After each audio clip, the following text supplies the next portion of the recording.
So, welcome to the Attune to the Moon week ahead in the astrology. My name is Jana Roemer, and I'm here with Nadia as well. And this week is significant because yesterday, you probably saw our Instagram blowing up.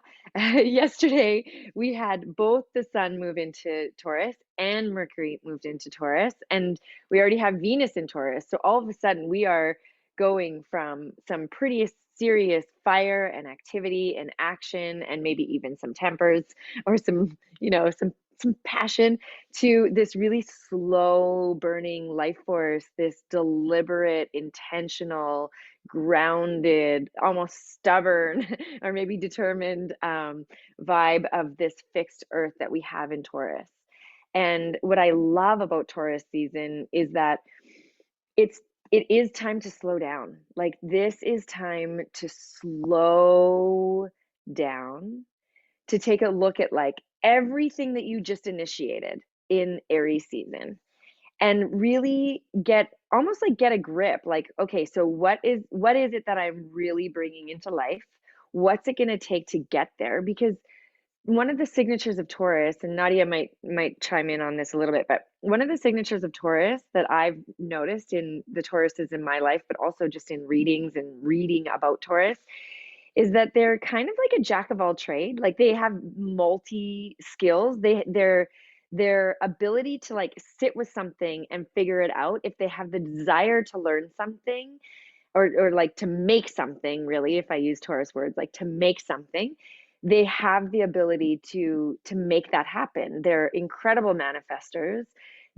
Taurus is really like, how do we move something from an idea in Aries season into matter or form, or like something tangible that we can touch, taste, see, hear, feel, five senses, um, or speak to in Taurus season. And so, if we really get down to like what um, manifesting is all about, it's about intention. It's about intentionality. It's about feeling it. It's about like allowing your imagination to go to the place where it comes alive so that you're open to receive it and see it when it's right in front of you, even if it's not exactly what you imagined it to be, that you have this open awareness to be able to be like, ah, yes, this is mine. That's so Taurus. This is mine. Like, a shadow side of Taurus could be like greedy or like hoarding.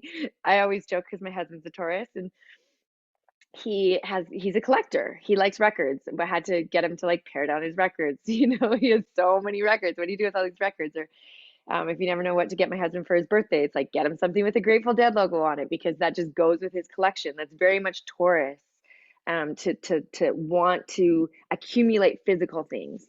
And at the same time, it's all about the senses. So you look at the senses, they love music, they love anything that's beautiful. It's Venus ruled, like Venus, Venusian, that's pleasure, it's joy, it's indulgence, it's luxuriating, it's spending that extra time on the couch and like saying, no, I'm good, I'm going to stay home and I'm just going to take care of myself right now. And like, I built this home, I'm going to enjoy this home that I built, or whatever it is that you're building. And this is one of the beautiful things about Taurus, actually, is that the ability to appreciate, to slow down and enjoy the moment.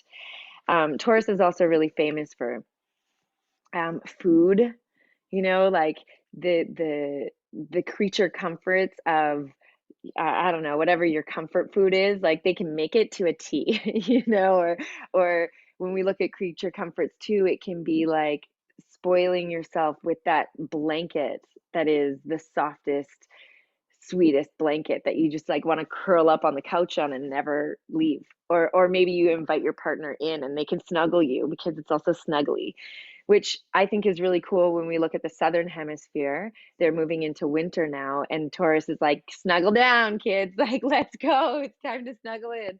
And here we're moving in spring, and it's like, okay, so how am I going to set myself up so that I can be comfortable this spring? You see, this summer. Do you see where we're going with this? And then, because we have both Venus and Mercury, I mean, spoiler alert, if you're learning astrology, Mercury is never that far from the sun.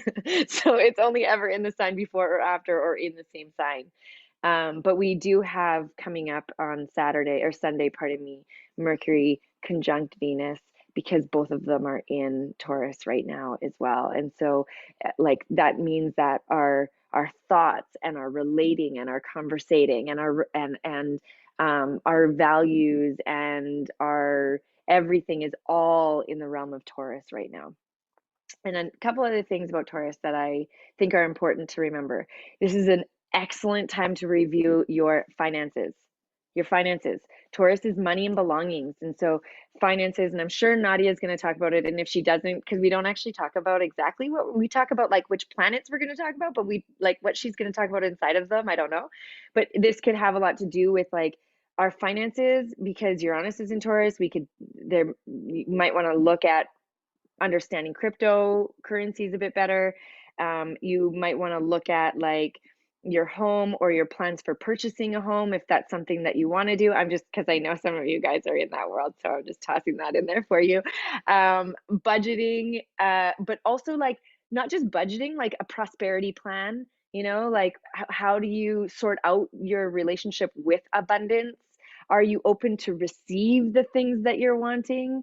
And then that just turns it into self-worth and values. And so Taurus season, again, if you guys were on the new moon circle last year, I always put values in with Taurus season.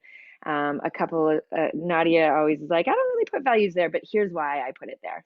And this is actually why I love working with Nadia because we have different opinions. And so it always stretches us and makes us grow.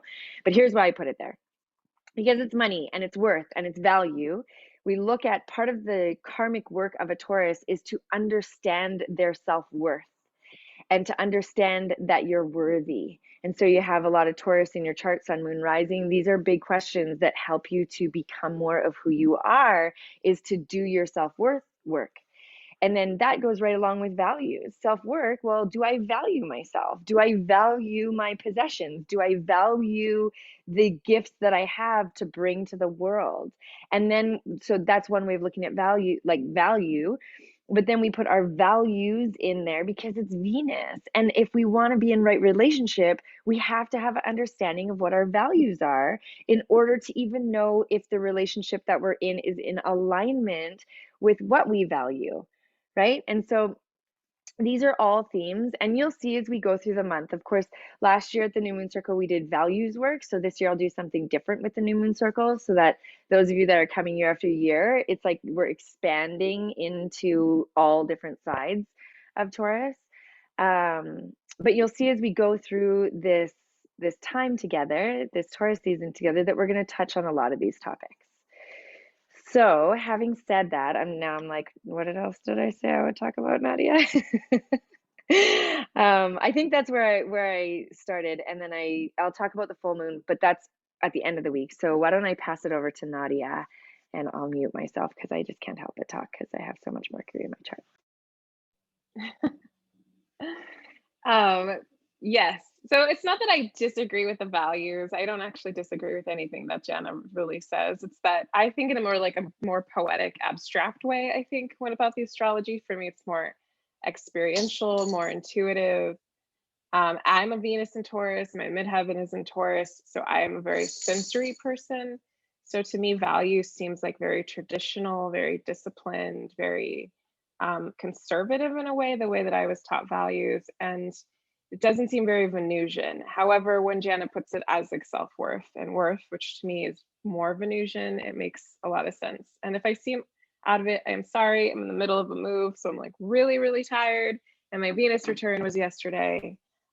So I ate maybe a little bit too much food that I don't normally eat because that's one of my values as a Venus Taurus. But one thing I feel like Jana covered it all with Taurus energy. But one thing I want to say, just in terms of like answering all of the memes, where you always see like Taurus is about food and Taurus is lazy. And I absolutely think that's 100% false, like maybe 3000% false. I think that any sign that has such a connection to worth, to money, to opulence, to luxury can absolutely never be lazy. But what I think about in like metaphor to this is, have you ever been, in Los Angeles, at least we have this, the people who drive really, really fast to get to the same red light as you. Like they're like weaving in and out of cars, and then you're just driving the speed limit, going along, like drinking your latte, listening to your music, enjoying the drive, and then by the time you get to the red light, you're both at the same red light together. And that's what I feel about Taurus energy. I use is that Taurus doesn't may look lazy to others. Let's just say Aries or Capricorn even may look lazy to others, but really they're going they're in a consistent way. It's consistent, and they always end up at the same destination, and they end up there safer, more intact. Their nervous system is less wrecked. And it's not that it's laziness, it's just it's like a wholeness. So as we go into Taurus season, and I like that Jana talks about manifestation during Taurus season, because we very rarely hear language like that about Taurus, but it feels resonant to me. That this is really the time where you're just like, okay, I've been consistently working at this. I'm consistently going to continue to work at these other things. And I'm going to also reach the finish line, but I don't have to work so hard. I can work smarter, or not even smarter, but in alignment with my body. Like, how does my body feel in this? So I feel, to me, that's very much Taurus is like, how do you feel this in your body? So moving forward into the next major ingress that we have on Friday, we have Mars in Cancer, which we're going to hear a little bit more about on the Attune Instagram. But so Mars isn't going to be in Cancer, while the Sun is in Taurus, Mercury's in Taurus, Venus is in Taurus, Uranus is in Taurus, Saturn and Jupiter in Aquarius. Taurus, so we have a Taurus stellium. We have two signs in Aquarius. All of those are fixed energy signs. So it's like fixed, fixed, fixed, fixed, fixed. So what is fixed energy? In a nutshell, fixed energy people, or fixed energy in general in the world, is exactly that. It's about fixing something, but it's also fixed in place. So here you have signs that are very fixed in their opinion, fixed in the flow, with the way they think things should be flowing, fixed in, and fixed and flow don't always go together, but it can go together, right? The fixedness of the flow being on like this right, persistent, consistent path. And so as we're moving into this Mars in Cancer, I think the major questions that came up to the ideas or questions that came up to me are, what do you need to fix with love and nourishment and intimacy and compassionate attention and intention? Everyone during Mars in Cancer will probably feel more sensitive, right? Mars is very, is I like to say the triple F. It's like, well, I'm not going to say the F's, but it's how you fight your libido, conflict, drive, ambition, all of that. And then when we pair it up with Cancer, this is a really, really, really sensitive combination. This is someone or an energy that's on the defensive, protective, overprotective, overly sensitive. And combining it with all of that fixed energy of Taurus and Aquarius has something to do with, like, we might feel like overly, a little bit overwrought, a little bit overwhelmed, trying to sustain our families, trying to make some more sustainable, fixed, consistent lives for the future. The same day that Mars moves into Cancer, just my cat's trying to drink my water. The same day that Mars moves into Cancer, Mercury is conjunct Uranus, which, putting those two together, I think by working on ourselves and making our lives more sustainable for the future, what I was just talking about, and the children and the future of the future and the mothers of the future, then we're helping the collective, which is sort of that energy of Uranus. So this is an energy where we're focusing on family, we're focusing on our livelihood, we're focusing on our physical nature, we're focusing on our health. And I really like to think during these very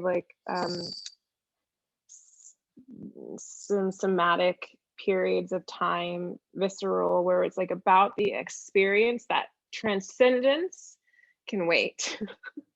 You had time in Pisces season to do all that kind of stuff. Right now, it's about like, is your job working for you? Does it create inner conflict? Do you feel like you're eating the right foods for yourself, nourishing your body in the way that you want? Are the material things around you, are you following trends? Are you picking things of quality? Quality is really important to Taurus energy, right?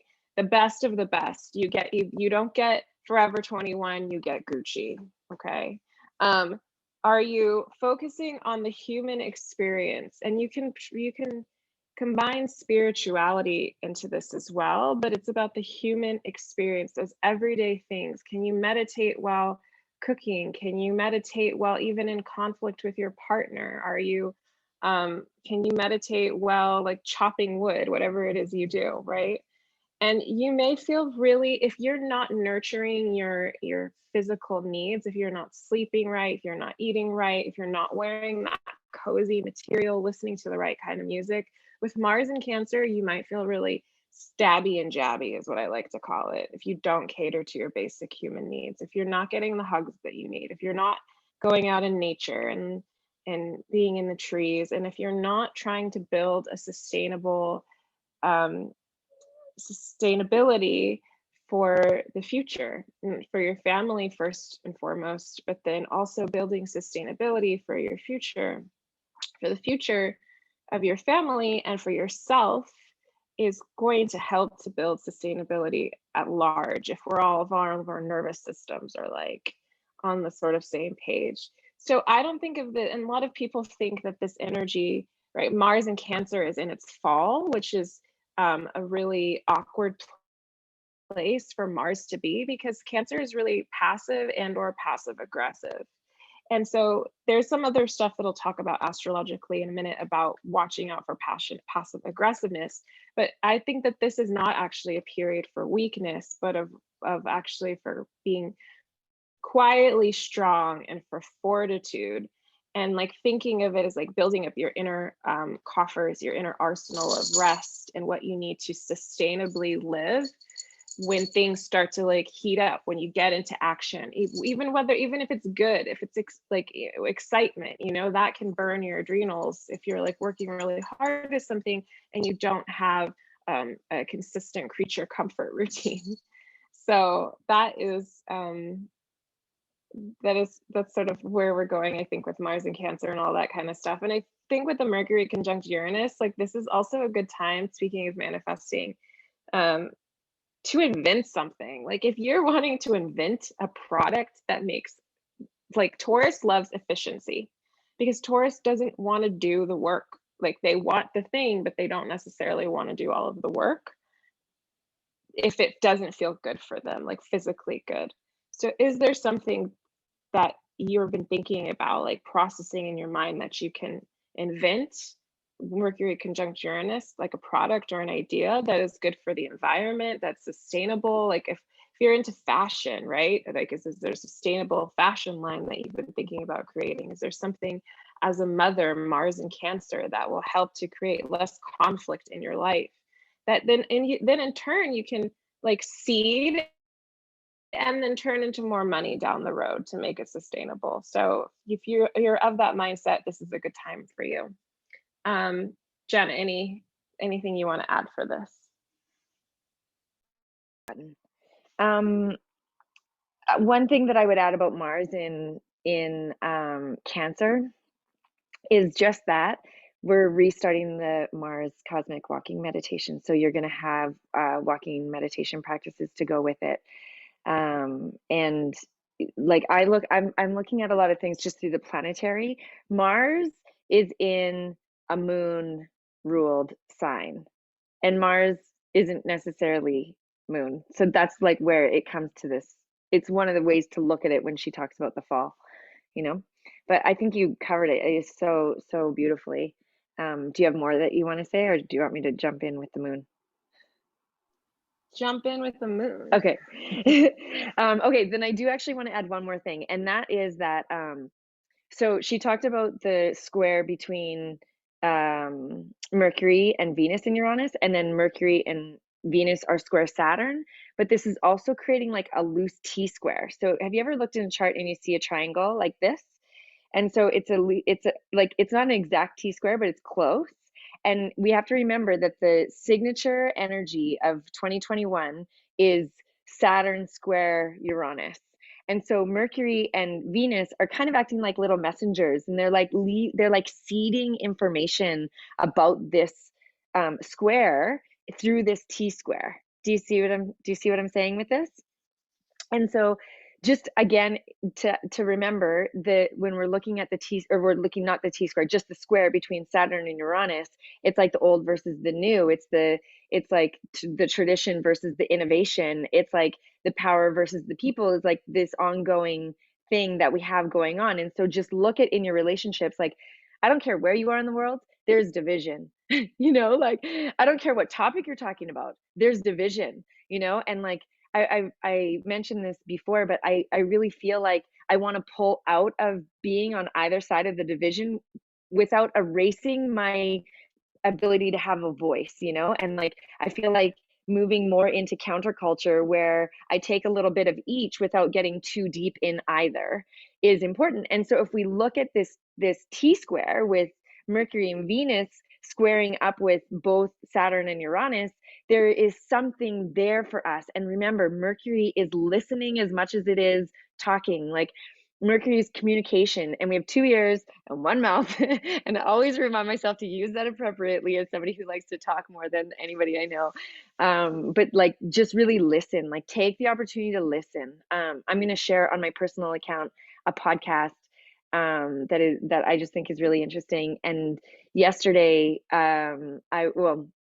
where I live right now, we've had really strange weather. Like we just had a huge wind event that I was without power for 2 days. And like I'm in a small town, it's not getting national news like in the US, but like we were without power for 2 days because of this weird wind event. And I have a girlfriend who's all into solar flares. And I was like, what happened in the solar flares?